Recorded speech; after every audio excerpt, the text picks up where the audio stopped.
মুহূর্তে যে জায়গায় রয়েছি আপনারা দেখলেই বুঝতে পারবেন এখন কিন্তু একটা সিন চলছে। কোন মুভির সিন চলছে, কারা রয়েছে সেই সিনেমাতে, সেটা নিশ্চয় জানার ইচ্ছে করছে। তবে তার আগে আমি পরিচয় করিয়ে দেব আমাদের পরিচালকের সঙ্গে, জিৎ চক্রবর্তী। এবার নিশ্চয়ই মোটামুটি আপনাদের ক্লিয়ার যে আজকাল লটিন জিৎ চক্রবর্তীর নতুন ছবি বাবার শুটিং ফ্লোরে রয়েছে। একটু বলো, মানে এই মুহূর্তে তো একটা বেশ সাজো সাজো রবের মানে কি কি জিনিস চলছে একটু দেখাতে বলবো। এইরকম একটা ভয়ঙ্কর জিনিস চলছে কেন, মানে এখানে কি একটা মারপিট দাঙ্গা হাঙ্গামাকে যেটা হতে চলেছে মনে হচ্ছে? অ্যাকশন দৃশ্য চলছে এবং তার সাথে একটি গান, আইটেম সং, সব মিলিয়ে মিশিয়ে আমাদের এটা ইন্টারমিশন সিকোয়েন্স চলছে। আমাদের সিনেমার নাম বাবা এবং তার একটা ট্যাগলাইন আছে, সন্তানের জন্য মরার আগে দুবার ভাববো না, আর মারার আগে একবার ভাববো না। একজন বাবা তার সন্তানের জন্য কতটা করতে পারে, এটাই আমাদের গল্প। এখানে আমরা বাবার ভূমিকায় বিক্রমকে দেখছি। তো ওকে এতদিন পর্যন্ত বিভিন্নভাবে পরিচালকরা এক্সপ্লোর করেছে, কখনো ওকে গোয়েন্দা হিসেবে, কখনো রোম্যান্টিক নায়ক হিসেবে, অনেক রকমভাবে। বাবার চরিত্রে তুমি কিভাবে কি কি গুণ দেখলে ওর মধ্যে? আমার এই গল্পটা ছিল, আমি এতদিন যা ছবি বানিয়েছি তার মুখ্য চরিত্র মূলত আমি খুব সিনিয়র আর্টিস্টদেরই নিতাম। এক্ষেত্রে আমি একটি নিউ এজ গল্প বলতে চাইছি, কারণ এটা আমার প্রযোজনা করা প্রথম ছবি। তো আমি চাইছিলাম একটা নতুন গল্প বলতে এবং বড় গল্প বলতে, বড় ক্যানভাসের গল্প বলতে, কিন্তু যেটার সাথে রুটের সম্পর্ক রয়েছে। তা আমার মনে হয় যে বাবার সঙ্গে এটা রয়েছে এবং এটা একটা সত্যিকারের ঘটনা, চাইল্ড ট্রাফিকিং। সেইটার ওপর আমি আমার মতন করে মশলা এবং তার মধ্যে যা যা চড়ানো সেগুলো ছড়িয়ে আপনাদের সাথে নিবেদন করার চেষ্টা করছি। এখানে বাবার ভূমিকা ইয়াং ফাদার, তো ইয়াং ফাদার যারা রয়েছে আমার মনে হয়েছিল বিক্রম এটা সব থেকে ভালো করতে পারে এবং তাই আমরা একটু এদিকে চলে এলাম, তার কারণ ওখানে শুটিংয়ের সমস্ত জিনিস করছে।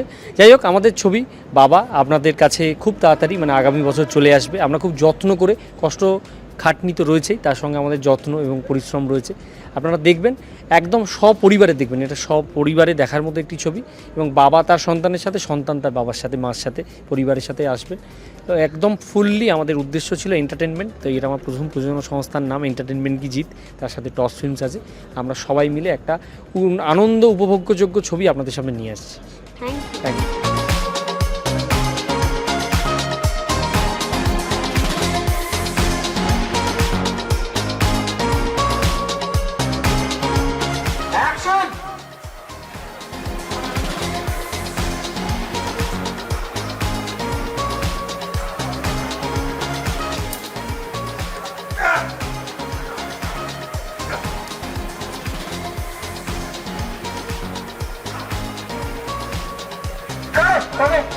দেবরাজকে আমরা যে লুকটাই দেখছি সন্দেহ হচ্ছে, তো বলো তো কি কি চরিত্র দেখতে পাবো?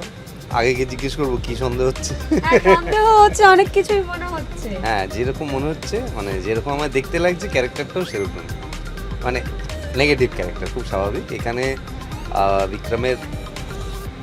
বিক্রম প্রোটাগনিস্ট, আমি ওয়ান অফ দ্য অ্যান্টাগনিস্ট আর কি, one of the main antagonist.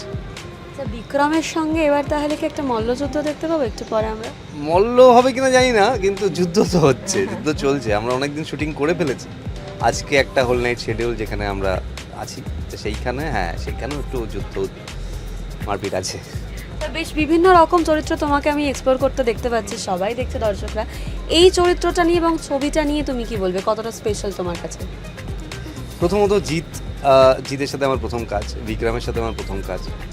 আমার পার্টনার হিসেবে এইখানে যে অভিনয় করছে দেবাশিস, অনির্বাণ দা, ইভেন কাঞ্চন দা, অপাদি, বিশ্বনাথ দা, মানে খুবই সুন্দর একটা মানে আর্টিস্ট লাইন আপ। এবং সেই জায়গার থেকে অপূর্ব একটা গল্প আমাদের সৌমিত দেব লিখেছে, স্ক্রিন প্লেটা জিতেরই গল্প যদিও।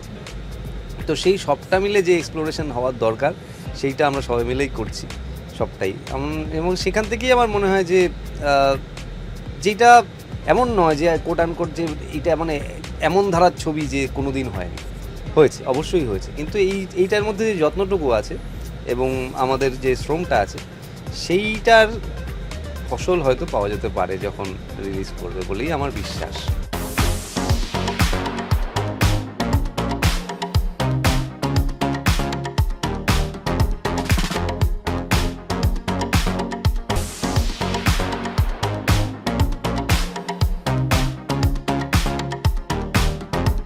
বিক্রমদাকে এত রকম চরিত্রে দর্শক দেখেছে, আমি দেখেছি। এই চরিত্রটা যখন আমি প্রথম শুনলাম আমার কাছে ভীষণ সারপ্রাইজিং ছিল, কারণ এই রকম চরিত্রে অভিনয় করাটা তোমার কাছে কি মনে হয়, এটা খুব চ্যালেঞ্জিং নাকি এটা ভীষণ ইজি হয়ে গেছে তোমার সঙ্গে? এই সিনেমাটা ইন জেনারেল, ছবিটার নাম বাবা, এবং এই ছবিতে আমার একটি 1 বছরের শিশুকন্যা আছে। এটা তো সব দিক দিয়ে খুবই চ্যালেঞ্জিং, মানে এটাতে কিছু করণীয় নেই, কারণ 1 বছরের অশ্লেষার সঙ্গে শ্যুট করার এক্সপিরিয়েন্সটা খুব চ্যালেঞ্জিং। আমরাও বুঝি যে একটা 1 বছরের শিশুকন্যা, তার পক্ষে শুটিং লজিস্টিক্স বোঝা এবং আমরা কী সিচুয়েশনে শ্যুট করি, আমাদের নাম্বার অফ ডেজ ভেবে শ্যুট করতে হয়, দিনে কটা সিকোয়েন্স শ্যুট করতে হবে, সেগুলো অবভিয়াসলি ওর পক্ষে ভাবা বোঝা তো সম্ভব নয়। সুতরাং আমার এই সিনেমাটা শ্যুট করতে এসে এক্সপিরিয়েন্স হলো যে প্রত্যেক মুহূর্তে প্রত্যেকটা সিনের জন্য রেডি থাকতে হবে, কারণ যেদিন অশ্লেষার সঙ্গে শ্যুট ছিল সেদিন কোন মুহূর্তে ও কী মুডে থাকবে সেটা তো আমরা আগে থেকে বুঝতে পারবো না, সম্ভব না। আমরা কেন, ওর যারা অ্যাকচুয়াল বাবা মা তারাও বুঝতে পারছে না। তো সেদিক দিয়ে ওর মুড অনুযায়ী যাতে আমরা অন্তত ওইটুকু ট্রিক করতে পারি যাতে আমাদের সঙ্গে শুটিংটা থাকতে পারে। তো this has been a challenge. তোমাকে যেহেতু বিভিন্ন চরিত্র আমি বললাম যে সবাই দেখেছে, তুমি বিভিন্নভাবে এক্সপ্লোর করছো, সেটা সিরিজে হোক ছবিতে হোক। এই যে চরিত্রটা বাবার চরিত্র, বাবার দায়িত্ব তো সাংঘাতিক দায়িত্ব। যখন তোমার কাছে প্রথম স্ক্রিপ্টটা এলো তখন কি মনে হয়েছিল যে এই বাবার চরিত্র করলে কোথাও গিয়ে আমার এই মুহূর্তে করাটা ঠিক নয়, বা আমি একটু ভয় পেয়ে গেলাম, এইরকম একটা চরিত্র গুরুগম্ভীর? না না, আমার তো গরুগম্ভীর তো না একেবারে চরিত্রটা, আর আমার তো উল্টে খুব এক্সাইটিং মনে হয়েছিল, কারণ ইন জেনারেল লিটারেচারের ক্ষেত্রে হোক বা সিনেমার ক্ষেত্রে হোক আমরা দেখেছি যে কোনো সন্তানের জীবনে মায়ের ভূমিকা নিয়ে বেশি আলোচনা হয় এবং বেশি কাজ হয়, এবং যদি বাবার ভূমিকা নিয়ে কাজ হয়ও সেটা আমার বয়সী কারোর জন্য লেখা হয় না। হয়তো আমার থেকে বয়সে অনেকটা বড় কোনো অভিনেতা এমন চরিত্র পেয়ে থাকে বা তাতে অভিনয় করেন, সেটা মিঠুনদা করেছেন রিসেন্ট টাইমসে অনেকগুলো ছবিতে। সুতরাং এই আমার বয়সী একজন অভিনেতা একটা গোটা ছবি যেখানে বাবা হিসেবে তার একটা জার্নি আমরা দেখতে পাবো, সেই রকম একটা ছবি করার সুযোগ পাচ্ছে, এটা খুব রেয়ার বলে আমার বিশ্বাস। তো আমার তো খুবই ইন্টারেস্টিং, আমার খুব চ্যালেঞ্জিং অফকোর্স, বাট খুব ইন্টারেস্টিংলি চ্যালেঞ্জিং মনে হয়েছিল। তোমার তো নায়িকা নতুন, তার সঙ্গে কাজের একটু অভিজ্ঞতা বলো। আমার 2 নায়িকাই নতুন, অশ্লেষা এবং কিরণ, দুজনেই আমাদের এই সিনেমার নায়িকা, এবং আমাদের 2 নায়িকাই নতুন, তাদের ডেবিউ, তাদের প্রথম সিনেমা, এবং তাদের মধ্যে একটা সিমিলারিটি আছে, তারা দুজনেই সোশ্যাল মিডিয়ায় খুব পপুলার। তো খুবই ইন্টারেস্টিং এক্সপিরিয়েন্স কিরণের সঙ্গে কাজ করা। আমার মনে হয় যে একদম প্রথম ছবির সময় আমার যতটা আনকোড়া সিচুয়েশন ছিল, আমি তখনও খুব নতুন শিখছি, তার থেকে তো কিরণ ওয়াজ ভেরি গুড, খুব প্রিপেয়ার্ড। তো সেটা দেখে আমারও খুবই ইন্টারেস্টিং লেগেছে যে এতটা প্রিপেয়ার্ড হয়ে এসছে, ভেরি স্পন্টেনিয়াস, খুব ভালো এক্সপিরিয়েন্স। থ্যাংক ইউ বিক্রমদা, থ্যাংক ইউ।